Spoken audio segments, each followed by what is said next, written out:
Tapi kalau kita coba lihat, kita kembali nanti sebulan kemudian. Coba aja, buka aja. Coba rasanya gimana? Udah. Ini pembuktian. Kalau di dataran tinggi, proses pemasakan buahnya lebih agak lama. Jadi usia buah panen itu lebih lama. Tapi dia menang di warna. Tidak semua yang mahal itu bagus. Dan tidak semua yang murah itu jelek. Intinya tergantung. Nama saya Nyoman Dartawan. Kebetulan saya dari Bali. Tepatnya itu di Desa Belok Sidan, Kecamatan Petang, Badung Utara tepatnya. Saya diberi kesempatan berkunjung ke sini di kebunnya Pak Sani Tani. Saya kenal di YouTube dan alhamdulillah ya, seperti orang Jawa, kebunnya sangat luas, bagus sekali. Saya heran melihat kebun ini. Suatu kehormatan bagi saya untuk bisa berkunjung ke tempat ini.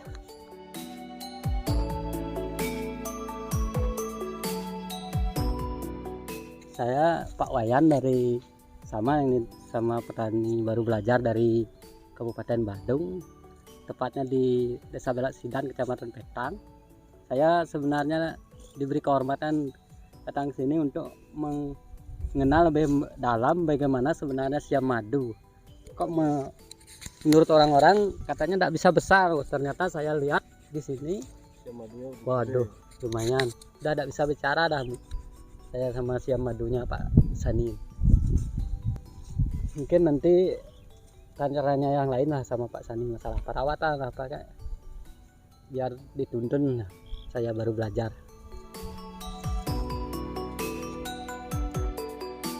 Usia 2 tahun setengah. Mantap.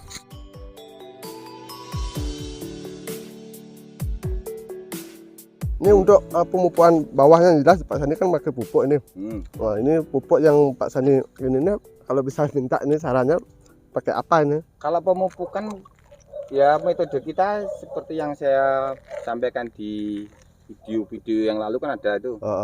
Nah, pemupukan pakai metode tiap bulan. Dosis kita sesuaikan dengan jumlah buah, besar tanaman, termasuk kesuburan tanaman. Kalau tanamannya kurang subur, dosis kita tambahin. Terus kalau buahnya terlalu banyak, kita tambahi. Sebaliknya juga gitu. Kalau tanaman sudah subur, ya sudah kita kurangi supaya bisa menghemat. Berarti kan tetap dilakukan di areal tajuk. Nah, di sekitar tajuk tanaman. Kalau musim hujan, kita pakai pupuk tabur. Kan prosesnya lebih cepat pengerjaannya. Kalau musim kemarau kita gunakan pupuk kocor supaya bisa diserap tanaman. Kalau kemarau kan nggak ada air di sini. Tapi kalau sistem kocornya itu sama ya, misalnya ini makanya habisnya 1 atau 2 kilo per tanaman. Nanti ya kita dikonversikan. Contoh kan misalkan kita mupuk satu ini dikasih itu 5 liter air. 5 liter air? 5 liter air. Kita pakai ukuran tuh drum. Drum 200 liter itu. Drum 200 liter itu dikasih pupuk 10 kilo. Nah, tiap-tiap pohon dari larutan pupuk tadi dikasih 5 liter kita ratakan. Nah, itu untuk kemarau itu tiap bulan ya. Juga tambahi nanti pupuk-pupuk mikro atau pupuk daun. Nah, kayak gini nih, ini potong aja biar nggak terlalu ribet, Pak. Ini kan kalau terlalu panjang gini, kalau buah nanti pasti saling bertumpukan. Efeknya bisa Tertutup. Nah, tertutup, nanti cabang-cabangnya kering, akhirnya banyak rontok. Terus kalau terlalu panjang juga, buah itu juga tidak akan bisa besar. Berarti intinya satu ini dipotong berarti cuman tidak menutupi buah yang ada di bawah, juga memacu untuk pembentukan tunas yang di bawah. Usahakan sinar mataharinya itu bisa tembus. Kalau kita nyemprot itu kan, kalau saling bertumpukan, pasti belakangnya kan nggak kena. Taruh sini kan kena. Ya. Belakangnya nggak kena. Nah, lebih menyulitkan. Kalau di sini kan ini cenderung lembab udaranya. Kalau kebanyakan lembab, nanti akan ditumbuhin lumut-lumut. Pengaruhnya di kulit buah tidak mulus. Dampaknya kan kulit buah tidak mulus, lama-lama burik. Nah, harganya juga Iya. turun. Seperti kayak ini ya. Ada. Nah, seperti itu. Ini kalau menurut Hmm. kita di Bali katanya yang kayak gini itu model kayak kutu ya, kutu Ini awalnya. trip. Ini kalau yang tanda-tanda ini bekas serangan trip ketika masih buah muda. Trip ini kan menyerang karena ya dia kan ternaungi. Dia bisa sembunyi di situ. Coba kalau tempatnya nggak terlindung kan pasti tripnya bisa kena pestisida. Terus trip itu tidak menyukai sinar. Kalau dengan panas dia kan sembunyi. Nah, akhirnya seperti ini. Terus diperparah dengan kelembapan, ditumbuhi juga lumut. Berarti atur jarak tanam juga bisa Jarak tanam. bikin kayak gitu. Intinya sirkulasinya harus seimbang. karena ini buahnya terlalu lebat, kemudian tenaga kita kurang, sedikit terbengkelai. Maksudnya penangannya nggak maksimal. Itu Pak Sani, yang itu kan ada Penyangga. yang naik ke atas tuh. Apa mau dibiarin nanti atau mau dipotong? Itu nggak apa-apa, itu kan tunas generatif, tunas produksi juga. Ini kan untuk generasinya. Setelah ini baru dia bunga. Kebetulan yang ini kita buat sekali berbuah. Karena untuk menjadikan buah terus menerus itu kita masih terkendala di air. Syarat utamanya untuk menghasilkan buah terus menerus kan harus tersedia air. Berarti kalau musim kemarau wajib sebenarnya harus pakai bikin tandon. Ya. Air itu nggak perlu banyak, cuma tanahnya harus lembab. Jadi bikin tandon, nanti pas kemarau bikin selang drip. Nah ini kan proses, kita ini proses. Coba aja, buka aja. Coba rasanya gimana? Udah. Ini pembuktian. Ini kebunnya Pak Sani, siam madu. Sebulan lagi lah nanti ini harusnya. Ini sebenarnya sebulan lagi ya, sebulan lagi. Kebetulan sekarang sudah dikasih untuk mencoba. Silakan Pak, coba aja. Nah yang agak hijau, yang agak hijau biar tahu rasanya. Wah, manis. Manis, sudah manis ya. Padahal kulitnya masih hijau. Jadi yang hijau itu. Merah ini, hijau sekali. Udah manis nih. Kalau di Bali tidak bisa manis gini. Belum, kalau kulitnya masih hijau ini belum. Nunggu harus oren dulu. Kalau mau rasa semanis ini, kalau di Bali harusnya sepertinya bulan 9. Bulan 9 ya. 9. Karena dataran tinggi mungkin. Sampai bulan 12 lah. Ya, manis segini gitu. Pengaruh ketinggian lokasi lahan berpengaruh, Pak. Jadi berpengaruh nanti di warna kulit buah juga. Kalau dataran rendah, kulit buahnya tidak seberapa urin. Cuma proses pemasakan buahnya lebih cepat. Kalau di dataran tinggi, proses pemasakan buahnya lebih lama. Jadi usia buah panen itu lebih lama. Tapi dia menang di warna. Kalau masalah rasa, tergantung dari nutrisi yang kita berikan. Makanya pahami, maka nutrisinya dipahami.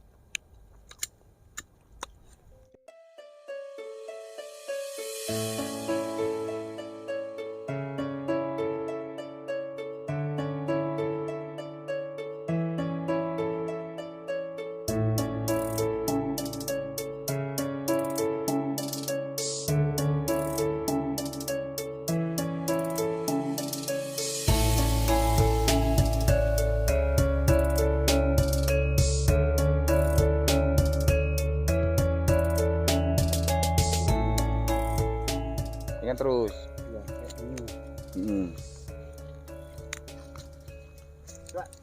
coba ini, manis nggak ini?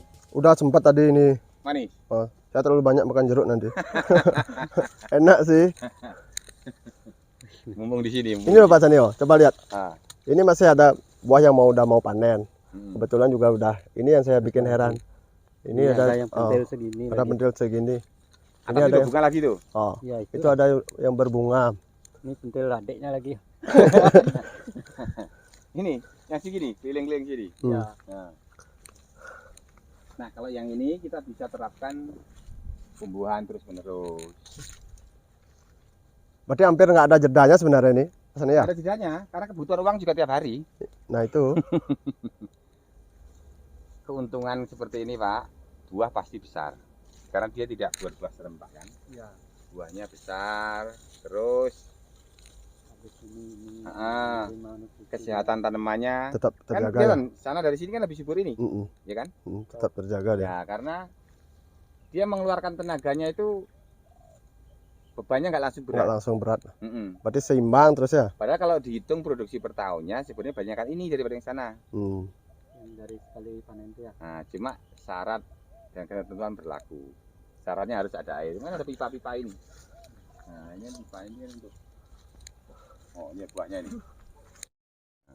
Ini harus dibuangin ya Mas Ani? Ya dibuangin, jangan terlalu banyak. Kita sisakan aja tiap cabang tuh dua atau lihat karena kan sudah terlalu banyak. Sain dua kita sudah cukup. Nah ini kan masih kan. Nah, besar kan? Besar. Padahal siam Kalau madu. di Bali apa katanya siam madu nggak bisa besar. Kalau di Bali katanya siam madu nggak bisa besar. Itu udah makanya. Itu makanya. Ya. Ke sini. Berarti Nah, harus dievaluasi, maksudnya sistem perawatannya. Besar itu. Bom nih. Paling sekilo sih 45 itu. Iya. 45 lah. Kalau di pasar, kalau pedagang nyebutnya kelas bom. Iya, bom. Bom-boman. Tapi memang bisa sering-sering pakai herbisida di bawahnya Mas Ani? Herbisida juga, tapi yang di bawahnya enggak. Oh, Cuman cuman di sini aja ya? Itu tetap di babat mesin ya? babat. Mesin babat. Lingkungan parit. Kayak ini, lihat ini. Ini enggak putus. Kayak bulan 4 nih. Bulan 12 Ini nanti masa ya? paling Itu 2 bulan 12 ya? ini panen di bulan 12. 12. 11 12 lah sini. Kalau ini 1-2 kayaknya nih. 1 2 1 sampai 3 lah. 1 2 3.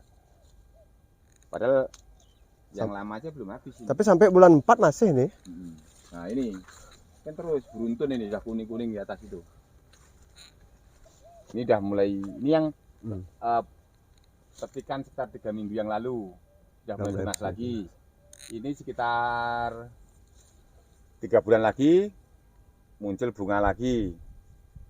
Nah yang ini kita bungakan, bulan-bulan ini bisa kita bungakan nanti. Terus makanya lebih baik kalau saran saya lebih menguntungkan sih, lebih menguntungkan dengan sistem seperti ini. Jadi buahnya terus banyak di keuntungan saat juga ya. harga mahal punya, harga murah punya, tanaman lebih sehat. Yang jelas kualitas buahnya pun juga lebih besar. Banyak faktor bagusnya. Keuntungannya, Banyak keuntungannya sebenarnya. Cuma ya tadi itu kita harus menyiapkan sumber airnya. Tapi intinya tanaman jeruk harus sering-sering dilihat ya. Petani itu sebenarnya harus bisa menjadi ibu dari tanamannya, bisa menjadi dokter bagi tanamannya. Jadi ya seorang ibu gimana sih? Ya ibarat anaknya kita ya setiap hari harus maunya tanaman ini apa kita harus paham, harus segera diturutin. Oh, lihat ini full buah semua. Oh, ini kebanyakan ini.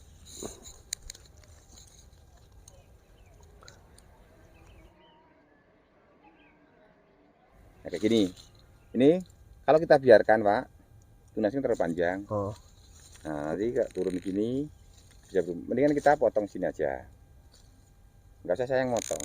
Lainnya kan mau berbuah, mau tunas. Ini sudah cukup ini. Ini kalau dibuahkan sudah banyak hasilnya. Ini padahal udah mau berbunga sebenarnya. Ini masih ini langsung. Kalau kita mau sayang-sayang terus bingung kita kapan motongnya. Soalnya buahnya nggak putus. Lagi satu nih. Ini untuk pengaplikasian dolomitnya ini. Dilakukan memang setahun sekali atau gimana? Maksudnya itu untuk di tempat sampean apa tempat saya? Tempat saya. Untuk tempat saya. Jadi gini Mas. Kalau untuk menentukan kapan saya memberikan dolomit, pertama itu kita harus mengukur pH dulu. pH tanahnya. Artinya kalau pH itu sudah normal, artinya tidak terlalu drop. taruhlah misalkan paling rendah di angka 5, itu nggak apa-apa, kita setahun sekali. Setahun sekali. Nah, kalau saya sendiri biasanya setahun itu 2 kali, menjelang musim hujan sama pertengahan musim hujan. Nah, pertengahan musim hujan itu kan kalau di sini ya, di Malang sini kan hujannya kan lumayan, tiap hari kan hujan terus. Nah, air hujan sendiri kan asam, nah, karena dia mengandung nitrogen. Nah, nanti untuk menjaga supaya tanahnya juga tidak terpengaruh sama keasaman tadi itu, kita pakai itu. Soalnya kalau tanahnya netral, terus dan juga dolomit itu manfaatnya juga besar. Kan magnesium, sumber magnesium paling murah lah ibaratnya ya. Daripada kita pakai pupuk magnesium yang lain kan lebih bagus itu. Nah, magnesium kalau magnesiumnya cukup, buah juga manis, ukuran juga besar. Di situ dah saya kurang paham. Kalau karena harga terlalu murah, saya anggap sepele. Ya, ini satu lagi saya ingatkan ya. Ya, itulah. Makanya saya anggap tidak ada artinya itu loh. Karena harganya murah, barangnya berat itu. Ya, jadi gini Pak. Kalau sampean bilang pupuk itu yang mahal selalu meremehkan pupuk karena harganya murah. Nah, itu kita memang harus sedikit merubah. Tidak semua yang mahal itu bagus. Dan tidak semua yang murah itu jelek. Intinya tergantung kita kapan mengaplikasikannya. Di pertanian itu kan sistemnya begini. Tepat waktu pemberiannya sesuai dengan kebutuhan tanaman. Tepat yang diberikan sesuai kebutuhannya. Terus tepat dosisnya. Nah, misalkan Bapak mau memberikan NPK yang formulasinya lambat larut. Sedangkan kebutuhan tanaman diperkirakan 2 minggu. Otomatis masih kurang. Berarti Bapak yang tepat memberikan pupuk NPK yang cepat larut. Nah, kalau formulasinya pupuk yang cepat larut, biasanya harganya memang lebih mahal. Memang kelihatan kita berikan, reaksinya cepat kelihatan. Orang menilainya seperti itu. Kelihatan hasilnya pakai pupuk ini bagus. Hari atau hitungan minggu. Hitungan minggu itu udah kelihatan. Kalau yang kita berikan pupuk yang murah, nggak kelihatan. Nah, tapi kalau kita coba lihat, kita kembali nanti sebulan kemudian, tanamannya ada perubahan nggak? Nah, kalau ternyata ada perubahan, berarti pupuk yang tadi itu yang kita berikan memang lambat larut. Nah, untuk mensiasatinya gimana? Pahami pupuknya. Ini formulasinya cepat larut atau lambat larut. Kalau pupuknya itu lambat larut, berarti kita memberikannya jauh hari sebelum kebutuhan tanaman. Contoh, tanaman mau kita bungakan, pupuknya lambat larut. Paling tidak 1,5 bulan sebelumnya kita berikan. Dan ini lagi satu kemungkinan perencanaan sudah ada, saya mau biar tidak salah di pemasangan ini dah pupuk dolomitnya. Seberapa hari atau berapa minggu sebelum tanam, apa sudah tanam tabur di atasnya? Pemberian dolomit itu diberikan sebagai pupuk dasar bisa, sebagai susulan bisa. Ya? Kalau memang waktu Bapak nggak nutut untuk di lubang tanam pupuk dasar, nanti disusulkan aja nggak apa-apa. Ya. Tapi kalau masih kecil saya rasa juga belum terlalu banyak kebutuhannya. Disusulkan aja nggak apa-apa. Berarti intinya dalam 1 tahun kita wajib mengaplikasikan 2 kali untuk tanaman gitu ya. Tergantung kalau lagi. Bapak punya alat untuk ngecek pH itu lebih enak. Lebih enak. Kan banyak sekarang yang jualan itu kan 100.000 ya ada. Itu kan paling enggak buat ya memang petani memang harus butuh ya alat. Harus lebih maju Pak kita. Jangan petani asal feeling ya. Bukan petani main perasaan, tapi petani berdasarkan data. Nah, itu yang benar. Tapi kadang-kadang untuk ukur pH tanah itu kalau areal segini kan nggak mungkin tiap jarak. Ya kita masih silang, siksak aja. Yang sana, geser sini, pindah lagi, ya siksak lah, acak gitu. Nanti kurang lebih kan seperti itu. Untuk pemerataannya. Ya. Kalau kita ngukur, setiap pohon diukur, dia mau ngasih pohon ini diukur, ya juga menghabiskan waktu. Cari yang simpel aja, Pak. Ya. Nah, pertanian itu ya kalau bisa yang simpel, yang sederhana. Terus cari yang murah, yang hemat biaya. yang hemat biaya. Intinya itu. Nanam juga kan saya pernah bikin video itu. Cara nanamnya kan sederhana. Dari pemilihan bibit juga ya. Dari Ada pemilihan video. bibit juga ada kan. Ya sudah tanah itu diolah dulu. Nggak usah kita lubangin main ini habis waktu biayanya nanti belum tanam. Biaya udah besar. Begitu nanti mau biayain tanaman kita nyari biaya lagi ya kan. Nah, cari yang efisien mungkin, sesederhana mungkin.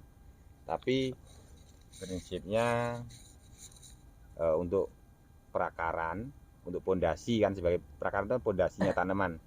Itu perkembangannya juga tidak terganggu. Artinya tanah itu diolah supaya nanti pertumbuhan akar juga lebih mudah. Ya pelan-pelan, nanti sering main ke sini nggak apa-apa, kalau ada waktu mampir aja ke sini. Nanti sekali-kali kita jalan di kebun kita yang di Batu. Ya nggak apa-apa. Nanti ada perbedaannya. Dataran tinggi. Nah intinya gitu, Pak. Setiap daerah kesuburannya beda, suhu juga berbeda. Tapi kalau Bapak rajin mengamati tanaman, tidak ada kesulitan di situ. Rajin mengamati tanaman, nggak usah malu untuk bertanya, ya udah. Ngapain kita mesti malu? Saya aja juga nanya, ya gimana? Ilmu itu kan adanya di mana-mana.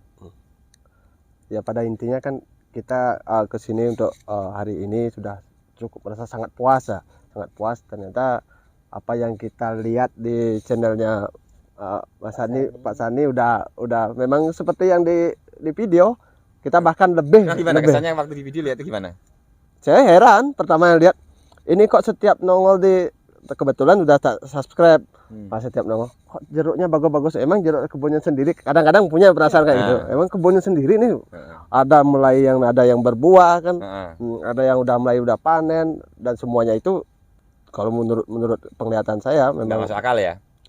Kalau dari segi perawatan seluas itu memang nggak masuk akal. Cuman tapi sekarang tak lihat langsung ke kebunnya Pak Sani, kelihatan bahkan lebih bagus dari video. Dari video. Tahu berapa orang yang rawat di sini pekerjanya? Katanya 4 orang, tanaman 8 hektar. Bayangin tuh. Itu yang produksi. Ya. yang baru tanam. Total sudah 18 hektar. Jadi dengan lokasi segitu, dengan jumlah pekerja segitu, itu sebenarnya nggak ideal. Ya, kalau pemangkasan masih saya tangani sendiri ya. Di bekerja kebetulan juga ya tidak nutut waktunya. Mau nggak mau kita harus ngebanin waktu kita. Ya seperti ini. Jam segini belum pulang. Nanti kalau adzan maghrib itu baru pulang kita.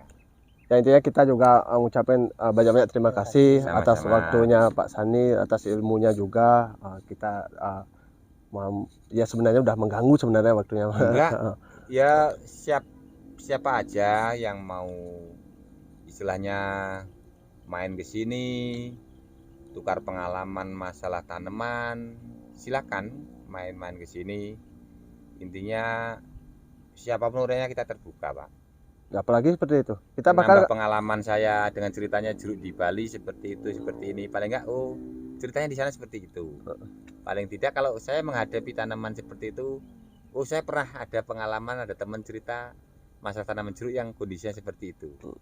Nah, nanti meskipun karena kita kebetulan jaraknya juga jauh kan, Bali sama Malang ya, butuh susah kita untuk lancong ke sini lagi.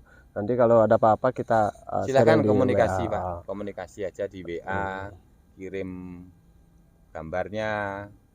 Kalau bisa usahakan malam aja ya. Kalau siang kan kita kerja. Iya. Kalau malam waktunya lebih luas. Iya. Lebih luas. Terima kasih banyak sama Pak Sani. Betul-betul sangat puas. Mudah-mudahan bisa menjadi motivasi ya. Iya, untuk saya sendiri juga di Bali nantinya. Supaya ternyata kalau tanaman dirawat maksimal juga bisa menghasilkan maksimal. Pasti. Terus jangan lupa kalau bisa generasi muda nggak usah malu untuk menjadi petani. Penghasilan petani juga tidak kalah dengan profesi yang lain. Ya itu prinsipnya ya. Udah pasti dah. Dan satu lagi kemungkinan jangan lupa channelnya Pak Sani, subscribe, Promo kali itu. subscribe, bagikan dan like ya Pak Sani ya, itu ya. Silakan. Kalau dianggap Mantap bermanfaat silakan. Ini sangat-sangat bermanfaat bagi saya, sangat. Silakan kalau bermanfaat. Betul. Kemungkinan juga besok-besok saya kesini lagi. Silakan sewaktu, silakan. Pasti nanti pokoknya kalau ke kesini Malang lagi. Siapa aja yang mau yang ke Malang yang mau berkunjung terbuka. Tapi janjian dulu. Khawatirnya kebetulan saya juga bukan asli orang sini, Pak. Saya itu orang Madiun. Oh, orang Madiun. Nah, ada sebulan sekali saya pasti pulang ke Madiun. Jadi takutnya pas datang ke sini saya pas nengok keluarga orang tua di Madiun sana. Tapi nanti janjinya Pak Sani kan 2 tahun lagi mau naik Pajero. Naik Pajero itu yang umur 2,5 tahun, janjinya kalau 2 tahun lagi naik Pajero. Jadikan ini aja, jangan jadikan tujuan Pajero itu. Tapi pakai motivasi. Jadikan kalau usahakan petani itu banyak investasi. Jangan ya silakan kalau mau menikmati itu silakan. Cuma usahakan investasi dulu. Terima kasih buat Pak Sani Tani sudah meluangkan waktunya. Mudah-mudahan ini bermanfaat untuk semua video-video Pak Sani dan pertaniannya makin maju, tambah Amin. sukses. Dan jangan lupa subscribe, komen, like, dan bagikan ke teman-teman. Terima kasih. Salam Sani Tani.